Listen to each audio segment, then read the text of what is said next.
हमारे पास 2 पहिया वाहन है, किसी के पास 4 पहिया है, हम सोचे हमारे पास 6 पहिया हो जाए। 6 पहिया जिस दिन लेंगे उसी दिन पता चले कहीं जा करके दुर्घटना हो जाए, हम चले जाएं। तो हमारे लिए वह कैसा रहा? हमारे लिए तो वह निकृष्ट ही है। इसलिए जो हमारे लिए उत्तम है भगवान वही देंगे, यह विश्वास करके जो मिला है उसी में संतोष रखना, यही सबसे बड़ा ज्ञानी का कर्तव्य है कि वह इसको मान ले कि जो हमें मिला है वही हमारे लिए पर्याप्त है। आत्मदेव ब्राह्मण को बताया महात्मा ने कि हे राजन, हे विप्रदेव, आपको जो मिला है आपके लिए उत्तम है, आप भक्ति करिए। आप कहां पुत्र की चाह में भटक रहे हैं? पर आत्मदेव ब्राह्मण नहीं माने।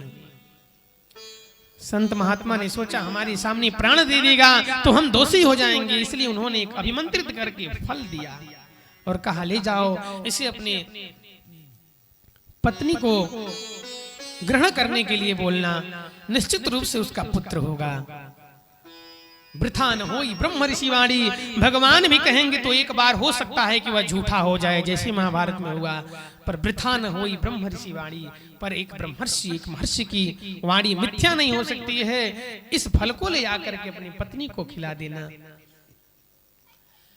लेकर के आत्मदेव ब्राह्मण आए, परंतु उन्होंने यह नहीं सोचा कि हमारे भाग्य में जो नहीं है वो जिस दिन हमें मिलेगा वो कष्ट ही देगा, क्योंकि वो हमारे लिए उत्तम नहीं है, इसीलिए हमारे भाग्य में नहीं है। नौकरी नहीं मिल रही है तो आप समझिए आपके लिए नौकरी उत्तम नहीं है, यह मान लीजिए कभी दुखी नहीं होंगे। भागवत मोक्ष नहीं दिलाता है, भागवत जीने की कल्पना से बाहर उठने वाला ग्रंथ है, जो जीने और मरने के मध्य का जो द्वंद है उसको दूर कर देता है। जैसे हम लोग चाहते हैं कि सुख आए तो सुख तो ग्रहण कर लेते हैं हंस करके, पर दुख आएगा तो भगवान को दोषी बना देंगे, भगवान ने दिया है। पर सुख आएगा तो ये मान लेंगे कि हम सुख अपने कर्म से प्राप्त किए, इसीलिए दुखी हो जाते हैं। यदि सुख में सुखी नहीं होंगे तो दुख में कोई दुखी नहीं कर पाएगा। गीता में यही कहे गोविंद अर्जुन को कि हे पार्थ, तुम ये सोचकर मत कभी युद्ध करने जाओ कि इस युद्ध का परिणाम क्या होगा। तुम तो बस ये मानो कि युद्ध इसलिए करने जा रहे हो कि युद्ध करना तुम्हारा कर्म है, और जब तुम ये सोचकर जाओगे तो तुम्हें कोई हरा नहीं पाएगा, कोई परास्त नहीं कर पाएगा। मन के हारे हार है, मन के जीते जीत। इसलिए उस फल को लेकर आए आत्मदेव ब्राह्मण।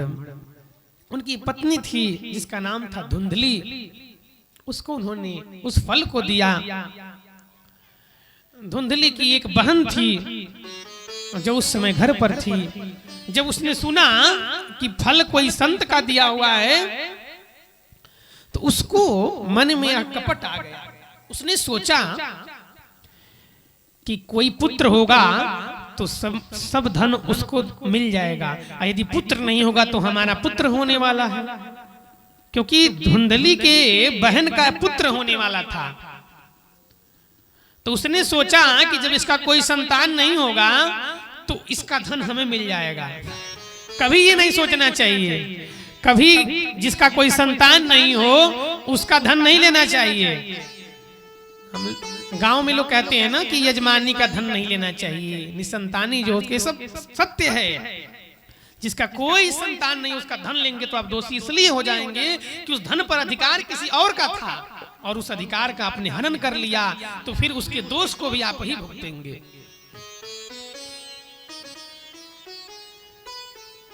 आज धुंधली की बहन ने सोचा कि कैसे भी करके हम ऐसा कुछ करें कि इसका पुत्र न हो, तो उसने कान भरना शुरू कर दिया। कहा, अरे बहन, कैसे कैसे बाबाओं के बीच में तुम भी पड़ जाती हो। कहीं फल खाने से पुत्र होता है? जैसे आजकल बहुत ज्ञानी लोग हैं, कुछ भी कह देते हैं कि 4 हाथ की लक्ष्मी है, 8 हाथ की लक्ष्मी होंगी कि नहीं होंगी। अरे भगवान के हजारों हजारों सिर हुए, सहस्त्रेति सिरिखाति पुरुष, सहस्त्र सिरिखा पुरुष, सहस्त्राक्ष सहस्त्रपात। वेद कहता है कि हजारों सिर और हजारों भुजाओं वाले भगवान प्रकट हुए, 4 हाथ वाले क्या उनसे कहा जाए। ऐसे ऐसे वे दुष्ट हैं जो कुछ भी बोलते हैं। हम उतना ही बोले जो हमारी मस्तिष्क से निम्न स्तर का हो। कोई यदि यह कहे कि विष पीने से व्यक्ति मर जाता है तो वह उसका अनुमान है, अनुभव नहीं है। अनुभव वाला तो बताने के लिए बचेगा ही नहीं। तो आज धुंधली को उसकी बहन कह रही है कि अरे बहन, कहीं फल खाने से भी पुत्र होता है। इसलिए महिलाओं को कभी महिलाओं की बात कम सुननी चाहिए।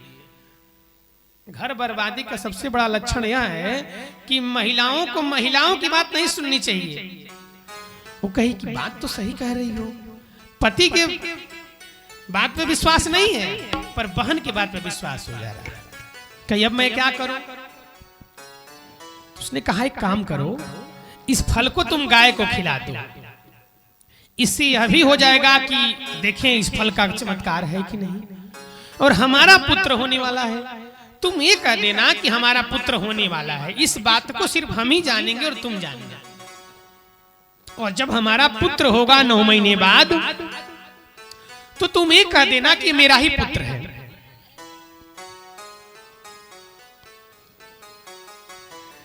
ऐसा ही किया धुंधली ने। उस फल को जो उस संत के कृपा से मिला था उसने गाय को खिला दिया और कह दिया आत्मदेव ब्राह्मण से कि हमने उस फल को ग्रहण कर लिया। परिणाम में हुआ कि समय बढ़ता गया और एक दिन जब 10वें महीने के प्रारंभ में प्रसूति वायु चली तो उस गाय ने भी एक बछड़े को जन्म दिया और उसकी बहन ने भी अपने पुत्र को जन्म दिया। उसकी बहन ने लाकर के पुत्र को रख दिया। धुंधली कहने लगी कि हमारा पुत्र हुआ है। अब तो आत्मदेव ब्राह्मण इतने प्रसन्न हुए, उन्होंने कहा कि एक पुत्र हुआ और गाय को भी बछड़ा हुआ। और अपितु बछड़ा तो हुआ था पर बिल्कुल सृजना पुत्र का ही था। जो तन था वह मनुष्य का ही था, हुआ ही गौ से था और कान बस बड़े बड़े थे। बाकी सब जो सृजन था वह पुत्र का था, क्योंकि जो फल दिया गया था वो किसी मनुष्य के लिए दिया गया था। इसलिए ऐसा चमत्कार हुआ कि ऋषि के प्रभाव से उस गौ से भी पुत्र का जन्म हुआ और धुंधली की बहन ने भी पुत्र को जन्म दिया।